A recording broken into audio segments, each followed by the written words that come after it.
and to call it the temple of Jupiter. To call it the temple of Jupiter. And we're going to go into some things in this book about that. That, again, we know that it's rooted in pagan practices and astrology. And customs, again, I want you to keep in mind, vain. The word vain is empty. The Most High was letting us know that what they're doing is empty. Read. Olympus, and in the garrison of Jupiter, the defender of strangers. Come on, the defender of strangers. Come on, of heathens. As they did. Now, who's the defender of strangers in the Christian doctrine? Caesar Borgia.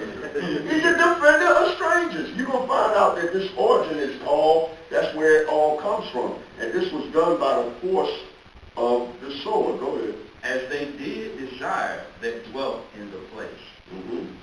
The coming in of this mischief was sore and grievous to the people. Where are you at? What chapter? Verse 3. We're 2 Maccabees 6, and we're at verse 3. And you want to go to 9. We'll finish that out and then jump to verse 6. Okay, I'm done with that. Okay. Verse 6. Neither was it lawful for a man to keep Sabbath days or ancient feasts or to profess himself at all to be a Jew. It was against the law. They made it. Now let's read on. Who made it that way? So, see, again, that's why our people, they don't identify with the Israelites. We're so indoctrinated that we think the customs of the heathen, we don't think they're vain, we think that they're ours. Yeah, right. Culture. That we think it's part of our culture. So that's why it's very important when you teach our people, you got to give them the origin. You got to give them the origin. And you got to make it real, man. You know, just to tell somebody not to do something and not give them a full explanation of why.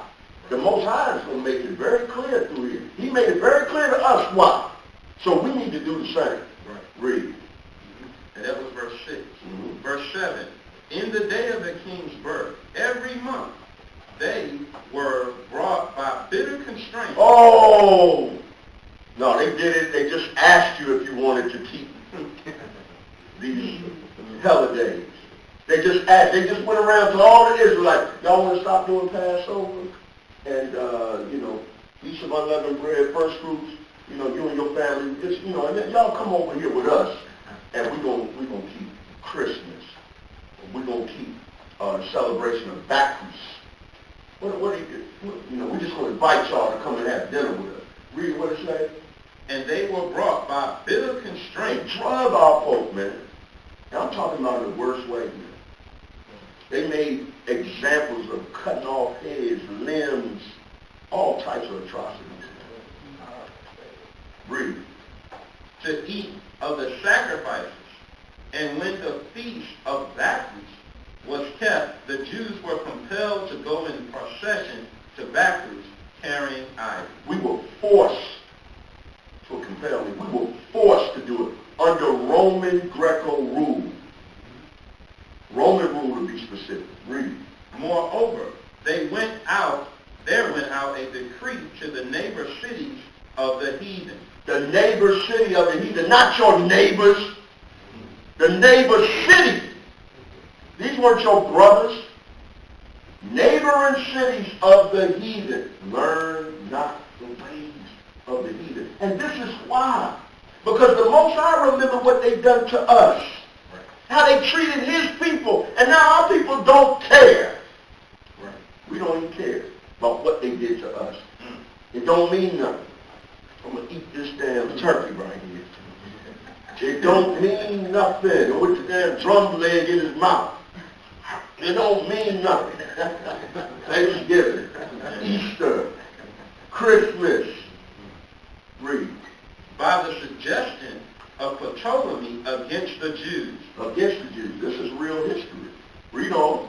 That they should observe the same fashions and be partakers of their sacrifices. So, I want us to stop right there.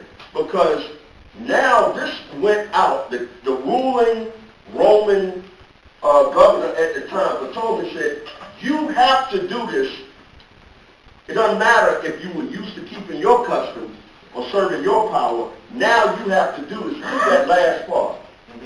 Moreover, there went out a decree of the neighboring cities by the suggestion of Ptolemy against the Jews, that they should observe the same fashions and be partakers of their sacrifices. So their sacrifices, every time you keep a pagan holiday, know this and notice for certain, it's a sacrifice unto a pagan deity. And now you're breaking Exodus 20 and 3. They forced you to sacrifice to their gods. I don't care which one it is. All the Hellenized days, that's what you're doing. So if you didn't know that now you know it. When you go over to your parents' house, to your auntie's house, to your uncle's house, and that's what they're doing. They're sacrificing. Read that again. Moreover, there went out a decree to the neighboring cities of the heathen by the suggestion of Ptolemy. The neighboring cities of the heathen, which are your enemies, all of them were in cahoots with this oppression against us. They tell on your behind. Oh, they ain't celebrating Christmas. Boss. That was the cool they would do that. But you would have your enemies would tell on you. Everybody knew that you better do it. You notice how the other nations, they're all right with you when you're celebrating with them. Right. That's right. But then there's something that happens. It's a shift when you say, I've seen it. I don't celebrate Christmas. Man, they start singing in the line. I'm like, damn, a demon coming out. I don't celebrate Christmas. You don't. Why? They didn't want to get all into why I don't. You a Muslim? What? Hey, I don't eat pork. You must be one of the Muslims. And then it goes, sometimes it comes from our own people. Why you don't celebrate Christmas, Christ's birthday? What's wrong with you? You're a devil. Yeah, they look at it. One more time. Moreover, there went out a decree to the neighboring cities of the heathen. Of the heathen. We just learned that the heathen and the enemies are the same people.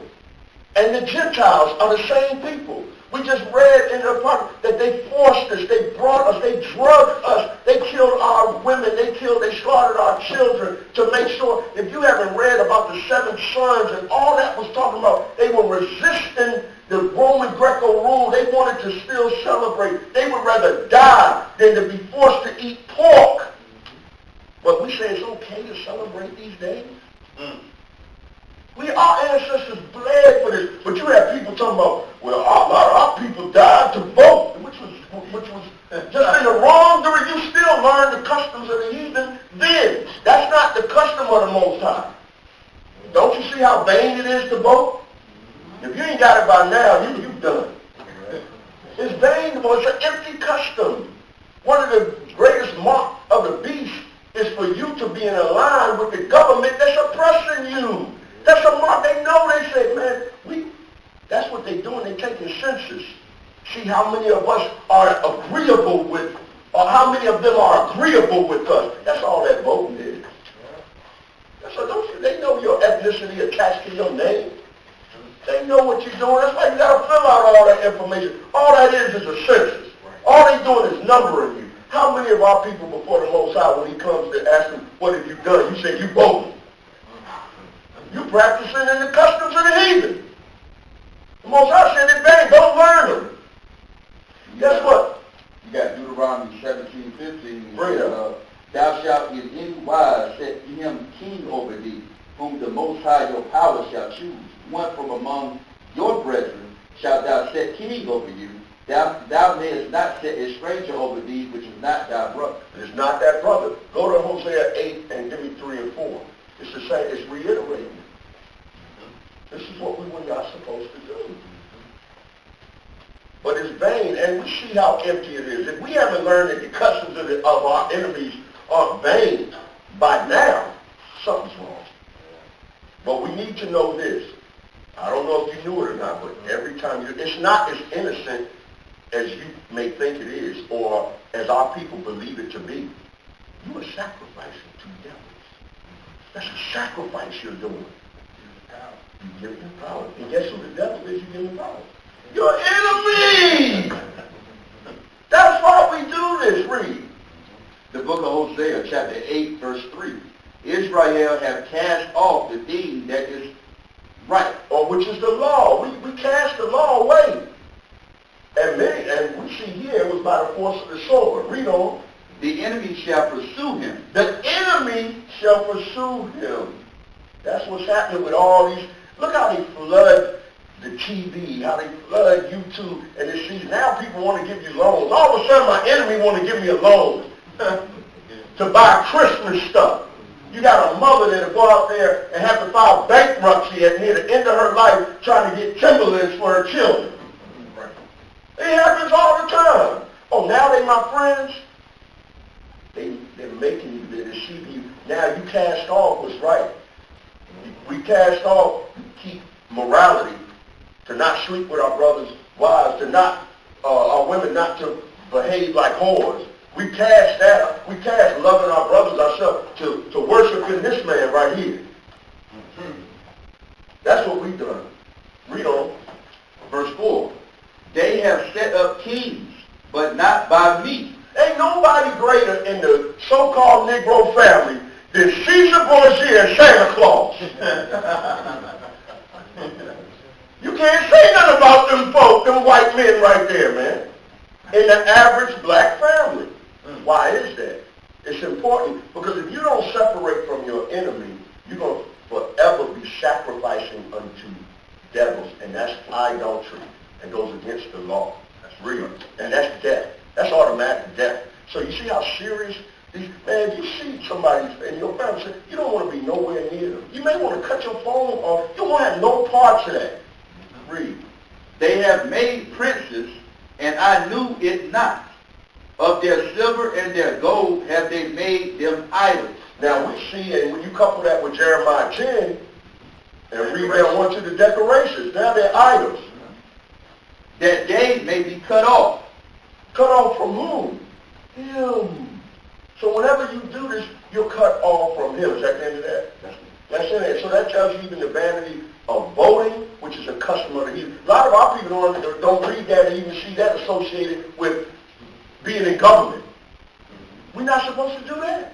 I know y'all know that, but telling our people, it's right there. Telling Christians, well, most Christians are talking about, well, they got polls in the churches. Yep. Yeah. You got to get somebody in. Yeah. Bring it up. Lamentations chapter 4, verse 17. As for us, our eyes as yet fail for our vain help. Come on. In our watching, we have watched for a nation that could not save us. There you go. The customs, that's part of why the customs of the heathen are vain, because their powers, they don't have any power. They don't have the power to save. But we all, what makes you want to tell your children that Santa Claus brought these toys and you could barely scrounge up enough money to put the tree up? Man, I want to go right back to where we were before. The custom, not the custom, but in Maccabees. Read that last verse. Okay, that was moreover.